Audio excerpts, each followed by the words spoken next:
मैं दो लाए 108 वो 2 1 लिया 2 1 लिया 8 है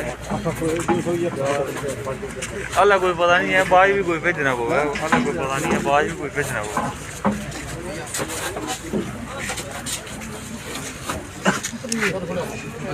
करो आगे थोड़ा आओ दो चलो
कारण है सर कि ये गाड़ी जा रही थी मांडली से मोर रूरल एरिया है, बगानी डिस्ट्रिक्ट उसमें आता है ब्लॉक में। तो वहाँ से जा रही थी गाड़ी और रास्ते में एक्सीडेंट हुआ और उसमें बहुत ज़्यादा लोग जो ज़ख्मी हुए और 5 डेथ्स हो गई यहाँ स्पॉट वहाँ। तो बीएमओ से भी मेरी बात हुई बिलावर से, तो उन्होंने कहा कि एक डेड बॉडी मेरे पास आई हुई है, अभी 3-4 उधर आ रही हैं और वहाँ से कुछ यहाँ उन्होंने भेजे हैं एमरजेंसी में। जो ज़्यादा सीरियस लोग वहाँ हुए हैं, इंजर्ड हुए हैं, उनको यहाँ भेजा गया। तो मैंने भी यहाँ देखा यहाँ कोई 3-4 तो लेडीज़ आई हुई हैं 3 और बाकी मेल हैं। तो ट्रीटमेंट चल रहा है, लेकिन मैं सबसे ज़्यादा तो आरटीओ जो हमारे लखनपुर हैं, पहले बड़े एक्सीडेंट हुए हैं। यहाँ हमारा एक कटली में एक्सीडेंट हुआ जहाँ 9 लोग मारे गए थे 2020 फरवरी में, उनको आज तक एक्सग्रेशन नहीं मिला। उसके बाद ढग्गर में एक्सीडेंट हुआ, वहाँ 4 लोग मारे गए, उनको भी आज तक एक्सग्रेशन नहीं मिला। और ये सारी जो मैं समझता हूँ कि एडमिनिस्ट्रेशन का और खासकर आरटीओ की इसमें बड़ी जिम्मेदारी है। आरटीओ को देखना होता है कौन गाड़ी जिसका लाइसेंस है, कौन जिसका लाइसेंस नहीं है, कौन ड्राइविंग उसको चला रहा है, कौन नहीं चला रहा है, किसको कितने लाइसेंस इशू किए हुए हैं, कितने नहीं हुए हैं। यहाँ ऐसी भी गाड़ियाँ हैं जो पता नहीं कहाँ से आई हैं और कहाँ चल रही हैं, कोई पता नहीं है। लिहाजा पुलिस किस तरह से देखते हैं ट्रैफिक भी जो है लगाया गया, पुलिस की भी जगह शहर में जो है नाके भी लगाए जाते हैं, लेकिन जहाँ नाके लगाने की सही ज़रूरत है, जहाँ सही नियमों का पालन करवाने की ज़रूरत है, वहाँ पर कुछ भी नहीं। कहाँ नियमों का पालन हो रहा है? जम्मू कश्मीर में नियमों का पालन हो रहा है। यहाँ तो लोगों को जो है वो समझो एक किस्म का कि मौत बांटी जा रही है। रोडों की हालत देखो, बहुत बुरी हालत है। और ये तो डेथ ट्रैप्स बनाए हुए रोड थोड़ी ये डेथ ट्रैप्स हैं। लेकिन अगर गवर्नमेंट रोड बनाती है तो वहाँ जो हमारी ट्रैफिक पुलिस है उनका क्या काम है? अगर मांडली से ये मोवार गाड़ी जा रही थी तो कम से कम वहाँ भी तो पुलिस है, वहाँ भी तो पुलिस वालों को चेक करना चाहिए था।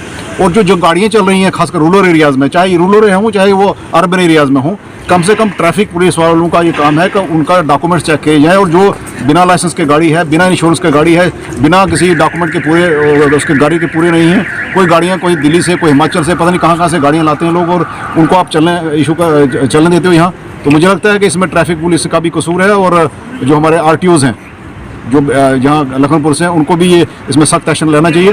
और जो लोग मर गए हैं उनको एक्स ग्रेशिया कमेटी के मेंबर हैं। मुझे अफसोस है कि उन्होंने मुझे एक ऑर्डर बताया जो 7 अप्रैल 2009 को एक ऑर्डर हुआ था, जेडी डिपार्टमेंट ने निकाला था और उसमें ये लिखा था कि जो उसके बाद डेथ होगी उनको 1 लाख रुपया दिया जाएगा। लेकिन जो पहले डेथ हुई है उनके पास फाइल पड़ी हुई है, डीसी साहब ने उनको रिकमेंड करके फाइल भेजी आरटीओ ऑफिस में, तो वो कहते हैं जी इससे पहले जो डेथ हुई है उनको हम कुछ एक्सक्रीशन नहीं दे सकते।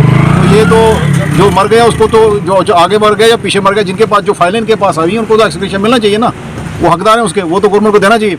लिहाजा मैं ये रिक्वेस्ट करूँगा एलजी साहब से कि आप इन लोगों को जो है वो कम से कम जो डेथ्स हुई हैं उनको इमीडिएटली एक्स ग्रेशिया जो है वो मैक्सिमम 5-5 लाख रुपया जो उनको मिलना चाहिए। गवर्नमेंट ने 1 लाख रुपया रखा है, 1 लाख रुपये में आज किसी के घर के हम किसी को वो उसकी जो बंदा मर गया उसको तो वापस ला नहीं सकती गवर्नमेंट, ना हम ला सकते हैं ना कोई ला सकता है, लेकिन कम से कम उस जो उनकी फैमिली बच गई पीछे उनको तो मिलना चाहिए। सर किस तरह से देखते हो कि अगर हम बात करें पंजाब नंबर और हिमाचल और दिल्ली के नंबर विदाउट परमिशन की गाड़ी यहाँ पे चलाई जा रही है और आरटीओ ये विभाग आरटीओ का कसूर है साहब जी। अगर पंजाब से, दिल्ली से, हिमाचल से या हरियाणा से जो भी गाड़ियाँ यहाँ आ रही हैं तो उनको अलाउ कौन कर रहा है?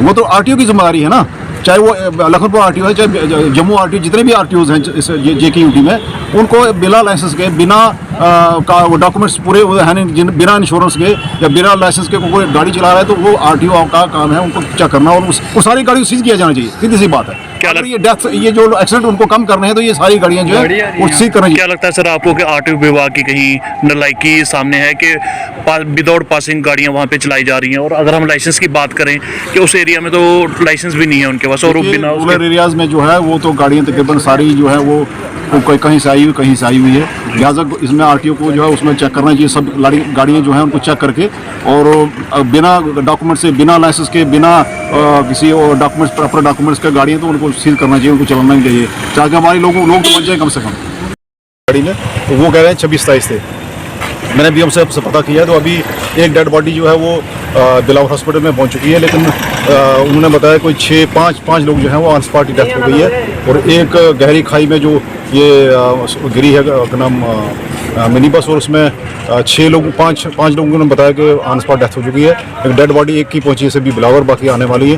और BMO साहब ने बताया मुझे कि मैंने 7-8 लोग जो हैं वो कठुआ शिफ्ट किए हैं, तो अभी इधर 6 पहुँचे हैं, तो बाकी जो 7 लोग हैं वो उनकी थोड़ी हालत ठीक है, तो उनको ट्रीटमेंट जो है वो दिया जा रहा है। बताएंगे क्या कारण है इस हादसे का? कारण ये मैं बताऊं कि खासकर जो रूरल एरिया हमारा है, चाहे वो बनी का इलाका हो, चाहे लोहेमनार का हो, चाहे बिलावर का हो, चाहे बसोली का हो, आपने पिछले दिनों देखा होगा कि कितने एक्सीडेंट हुए हैं। जी बिल्कुल। पिछले मुझे लगता है 1-2 साल में कम से कम कोई 30-40 एक्सीडेंट जो हुए हैं इस फेयरवेल रोड्स में। तो ये एडमिनिस्ट्रेशन की गलती है, और एक तो रोड की हालत ठीक नहीं है। जब रोड की हालत ठीक नहीं है तो आप गाड़ियों को वहाँ चलने की इजाज़त नहीं देनी चाहिए। अगर देनी भी है तो आप ऐसा करो कि उनका पूरा वो चेक करो, उनके डॉक्यूमेंट्स पूरे हैं, गाड़ी का लाइसेंस है, ड्राइविंग लाइसेंस है या नहीं है। पिछले दिनों यहाँ कटली में एक एक्सीडेंट हुआ था, वहाँ ना गाड़ी के कागजात थे ना ड्राइविंग लाइसेंस था। तो जब ऐसे एक्सीडेंट होंगे तो ना गाड़ी के लाइसेंस होगा, ना गाड़ी के कागजात होंगे, ना उसका वो इंश्योरेंस होगा, तो फिर लोगों के जाने जाएंगे तो उनको तो मिलेगा कुछ भी नहीं। जानकारी मिली है कि ओवरलोड थी उसमें, जो ट्रक्स है इतनी तादाद आदमी नहीं तो आते। ये पुलिस वालों को देखना चाहिए ना, जब वहाँ ट्रैफिक पुलिस है तो उनको देखना चाहिए और रोड जाए भी क्यों। लेकिन मेरी गुजारिश एडमिनिस्ट्रेशन से रहेगी कि इनको इमीडिएटली DIS साहब से मैंने अभी मैसेज भेजा है और BMO से भी मेरी बात हुई है, मैंने SP साहब को भी मैसेज भेजा है कि इमीडिएटली इनको जो रिलीफ जो वो आप जो डेथ्स हुई हैं उनको इमीडिएटली एक्स ग्रेशिया रिलीफ दिया जाए, और जो सीरियसली इंजर्ड है उनका फ्री ऑफ कॉस्ट जो है इलाज हो जाए, और बेहतर इलाज जहाँ भी हो सकता है उनको करवाया जाए। और तीसरा मैं ये कहूँगा कि जो एडमिनिस्ट्रेशन है हमारी, उनको कान खोल के इनको एक मीटिंग लेनी चाहिए और इनको ऑडिट करना चाहिए पूरे रोड्स का कि ऑडिट ये चलने के काबिल है भी नहीं, अगर नहीं है तो ये डेथ ट्रैप्स बने हुए हैं। ये सारा एडमिनिस्ट्रेशन का कसूर है। मैं LG साहब से रिक्वेस्ट करूंगा कि पूरे जम्मू कश्मीर में जितने भी रोड्स बने हुए हैं उनका ऑडिट किया जाना चाहिए, क्या वो रोड चलने के काबिल हैं। और इसमें मैं समझता हूँ कि एडमिनिस्ट्रेशन की भी नाकामी है कि जब डॉक्यूमेंट्स पूरे नहीं है तो ये तो हज़ारों लोग के तो कुर्बानियाँ बिना मौत मारे जा रहे हैं। जो ट्रैफिक भी चल रहा था, क्या मतलब खाना पूर्ति है सिर्फ वो? नहीं, वो मैं समझता हूँ कि खाना पूर्ति है, और उसमें भी मैं क्या कहूँ, लेकिन ये मिली भगत है इसमें। अगर डॉक्यूमेंट्स पूरे नहीं है और अगर रोड चलने के काबिल है तो गवर्नमेंट कैसे क्यों अलाउ करती है उनको? लोगों को मारने के लिए तो नहीं रखी है रोड बनाए। रोड तो होती है लोगों की सुविधा के लिए, ये थोड़ी रोड होती है कि उन लोगों को मारा जाए वहाँ, और ऐसे रोड पे चलाया जाए कि जहाँ वो नहीं है। पिछले ज़माने में तो लोग चलते थे, अगर ये रास्ते नहीं थे तब इंसान नहीं चलते थे, वो तो जिंदा रहते थे। ये तो अब जिनके छोटे बच्चे रह गए बच्चे, अब देखा मैंने सीरियस हालत है यहाँ, उनका गरीब परिवार से सारे वो, उनका कौन देखा भाग करेगा, कैसी हालत हो जाएगी। यहाँ कटली में 9 लोगों को पिछले 2020 फरवरी में एक्सीडेंट हुआ था, 9 लोग मारे गए थे, अभी तक उनको रिलीफ नहीं मिला। वही वाल ढगर में 4 लोग मारे गए। कितनी महिलाएं जो कितने पुरुष थे इसमें जो मरने वाले हैं? इसमें अब मुझे इतना नॉलेज नहीं है, लेकिन 3-4 महिलाएं मैं यहाँ देखी हैं कि वो उनकी हालत, एक महिला की तो बड़ी सीरियस है। और BM साहब ने मुझे यही बताया कि जो जिनकी इंजर्ड हुई हैं, फ्रैक्चर्स हुए हैं और जिनकी सीरियस कंडीशन है वो हमने GMC कठुआ में भेज दी हैं। लेकिन मैं अस्पतालों वालों से भी गुजारिश करेंगे, हम खुद भी आए हैं यहाँ, मैं आम आदमी पार्टी की जनरल सेक्रेटरी हूँ, रूरल डिस्ट्रिक्ट कठुआ का। तो हमारा सबका दायित्व बनता है कि ये बेस्ट से बेस्ट फैसिलिटी जो यहाँ हॉस्पिटल में प्रोवाइड हो और सबको अच्छा इलाज मिले, और ये एडमिनिस्ट्रेशन को भी देखना चाहिए। और मैं LG से रिक्वेस्ट करूँगा और डी साहब से भी रिक्वेस्ट करूँगा, बहुत अच्छे हमारे डी साहब भी और नए SC साहब भी आए हैं, तो इनको इसका पूरा जो है वो इनकी मीटिंग लें और इनका ऑडिट करें, जहाँ चलने के कार बसें नहीं हो सारी बसें बंद करें। Thank you.